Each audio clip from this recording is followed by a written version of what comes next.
I bought an Ebike 4 or 5 years ago. It was an Ad Motor, single motor. Ad Motor was the brand. It was a single motor. The motor was in the at the pedal crank. There's two different kinds. I can't remember the names. But there's a motor back at the wheel, and then there's a motor in the middle. That's what that one was. It was 1 kilowatt.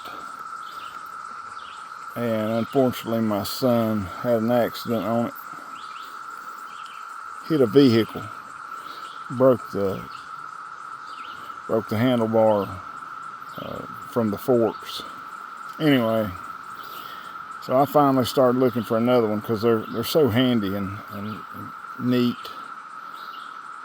And it was surprising because they'd come down quite a bit in price. But this one, I read a few good reviews of Philodo on the internet, and it was about $1,300, and that's considerably less than they were just 4 or 5 years ago,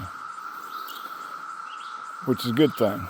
And this one was supposed to be, or it says to be, two 2-kilowatt motors. They're on the front and rear wheel. We got 2-wheel drive. So basically 4,000 kilowatts. And I thought that's the ticket. So I bought it. And like I say, I couldn't find anything really bad to say about the Philodo. And it was reasonably priced for what it was with two motors. And you can tell a big difference when you have the option of cutting one motor off, and you have the option of just running with your rear motor or your front and rear motor. So I got it about 2 weeks, about a month ago, actually. And the first time I rode it, I was going up a hill, probably somewhere between 10 and 20% grade. If you don't know what that means the grade rises 10 to 20 feet for every 100 feet in distance. So, I mean, it's far from flat, but it's far from what I consider steep. And it's got very poor torque on the low end when you're first starting out. Once you get rolling, it'll pull you well. I'm a big guy, 290 pounds, and it pulls me well on flat ground. Asphalt, great. Even gravel. But once I hit a hill that has any steepness to it at all, and like I said, it's not terribly steep. Just think a not very steep hill, but it's a hill, and without helping pedal, it just cut off. The whole thing cut off. And I was really concerned, and so I just kept it on because all of the dashboard was still working, the battery was showing power, but nothing would happen when you might give it throttle. So I kept playing with it and I pushed it, and after a quarter of a mile or so uphill pushing, it finally started back, and I rode the rest of the way out. Today I came on a ride, and round trip was right at 9 miles, and it's almost all uphill on the way in. And so it's 4.4 miles one way, and I made it probably 3.5 to between 3.5 and 4 miles before it cut off the first time.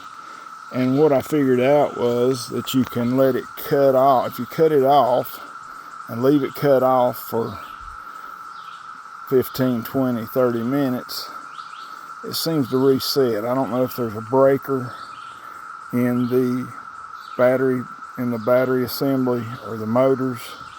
I'm not sure, but it seems to reset and you can go again. The battery longevity is good. The power is good, like I say, except for if you start out uphill, it takes a minute to get you, it takes a few seconds to get you going.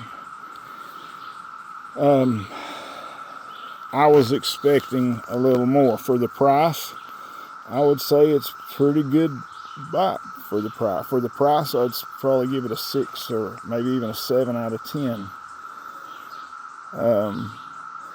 I was just, with it being advertised as two kilowatt motors, I was expecting more capability uphill.